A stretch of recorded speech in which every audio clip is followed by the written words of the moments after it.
HK Horsemanship, and today I'm going to talk to you about the importance of fencing and how to work on fencing with your horse.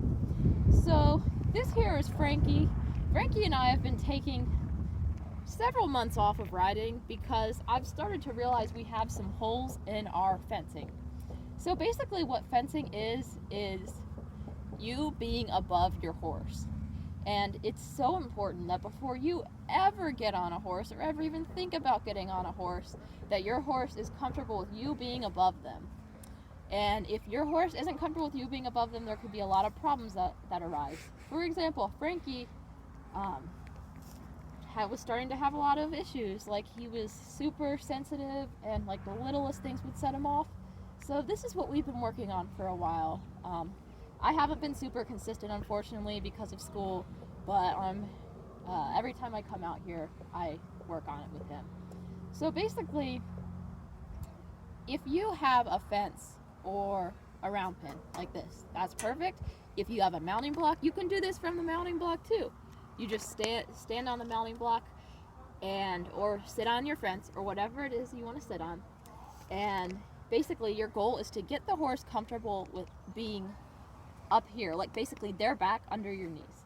So, and another important thing is that you have to get them to where they're comfortable with it on both sides. Like, I know in the equestrian world it's popular to get on just one side of your horse because that's like historically the proper side to do it, but it's really important when you're working with horses that you get them comfortable having experience on both sides. So with Frankie here, I'm just going to show you. So you want to get your horse to where they know what it means to step their hind end over from being up above them. So basically, Frankie's super sensitive, so it was easy to teach him. But if your horse doesn't understand it, you could use a flag as an aid if you need to. But basically what I do is I'll just put a little pressure kind of like towards the fence right here on the rope, and then I'll kind of swing until I see that, there, good boy, until I see that hind end take a step over. Even if it's not like a very big step, just a little bit of a step to get them to where they're lined up. And if your horse isn't super comfortable with this, it's going to take some time, I promise. And I know it's easy to get impatient, but you just have to work at your horse's pace. If your horse is like super nervous and they get in the right position, that is a good thing. So what I do is when Frankie gets in a good position like he is now, and by a good position I mean to where like where he's standing, he could walk. If he were to take a few steps, his back would be underneath me, straight. I usually just give him a second to stand there and just reward him and let it feel really good. The whole point of fencing is you want it to feel really good when you're above your horse and your horse is underneath you. But when your horse gets away from you and they like step out, that's totally fine. You want to let them do it, but you just want to make that unpleasant compared to when they're right above you. So right here, Frankie's like this. So I'm going to just have him take one step forward. And there, I'm just going to let him rest for a minute. Another step. Good boy. So I have him out here. This is not, considering how much we've done this is not ideal because there's like a big gap in between me and him. But if you're just starting out with your horse and your horse gets in this position, that's fine. Just let him take a rest. But Frankie and I have been doing this for a little while, so I'm just going to get him to step back over, get in position again, there, got him released when he steps over in behind, and then I'm going to pull him underneath me again. Let him rest, okay, back up. I'm just going to kind of reset him a little bit right here. I know he can do better. Gotcha. You should show them what's going on with Prim and Cash right now.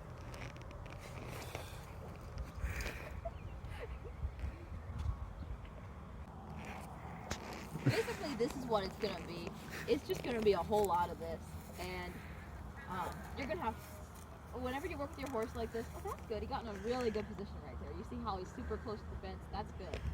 This is not something that's going to happen quick necessarily, but it's something that you can work at. And this isn't something necessarily that is like super taxing on the horse's mind. So you can work at this for about an hour or so if you want to.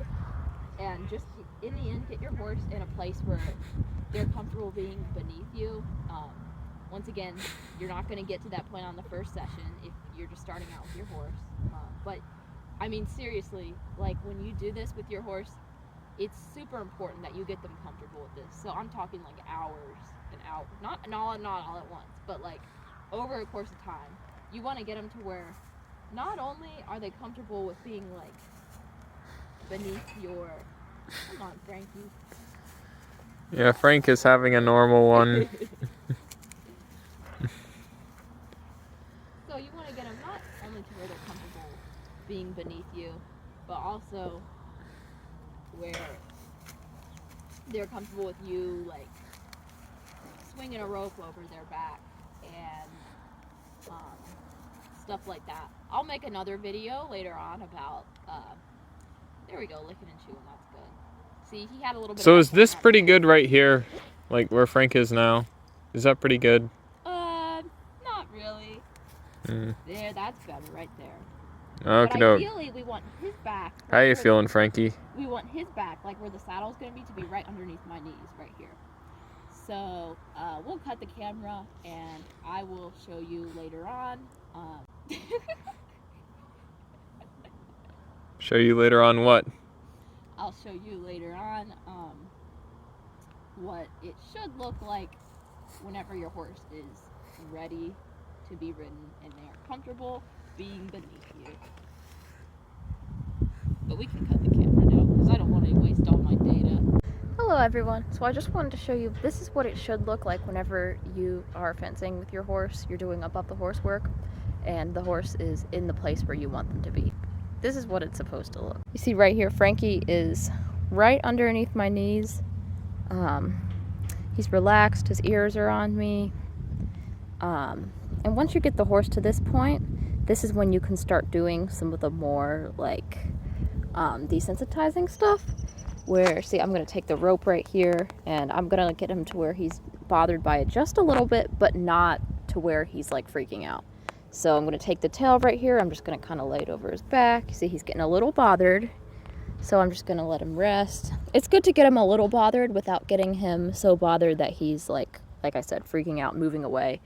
If he moves away, it's not a big deal. We can just reset him and start all over again. But this is how you build your horse's confidence. You raise their threshold. So I'm finding his threshold of where he's going to get bothered by something. And I'm reaching to the top of that threshold without overflowing on it. See right here. There. Okay, he moved away. That's okay. So I'm just going to bring him back. All right, we're back. Now I'm going to mess around with the rope a little bit again. You're good.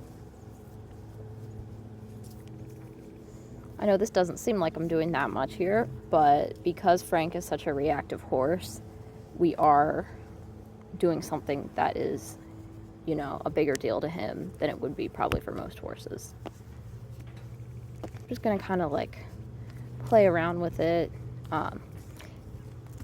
There, okay, we're going to reset again. Let's go reset. So I'm just going to keep messing around with this.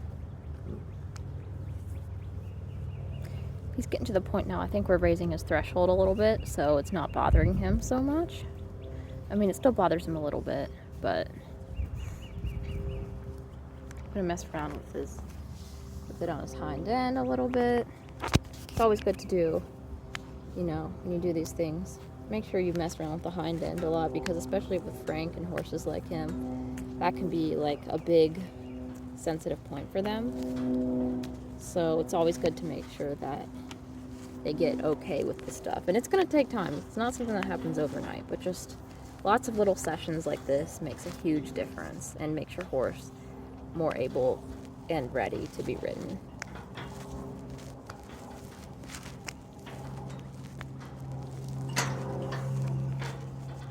And that's good. You see, he took a step right there, but he didn't walk away. So I'm just going to let him rest right here because he's getting a little tense. If you see your horse really tensing up, I think it's a good idea to stop doing the desensitizing stuff for just a minute and let him settle before you start doing it again. It's like I said before, we want to get to their threshold without overflowing their threshold. One thing I want to clarify is that whenever I'm doing the desensitizing stuff with the rope and all that, I want to wait to do that until he is comfortable being underneath me. See, we're doing a new side now. This is also very important to work on both sides, not just one. he was comfortable on that side, but now we're on a different side, and he isn't comfortable getting any closer to me than this. So before I start throwing a rope over him and all that stuff, I have to get him comfortable simply just being beneath me before I give him something that he's not ready for.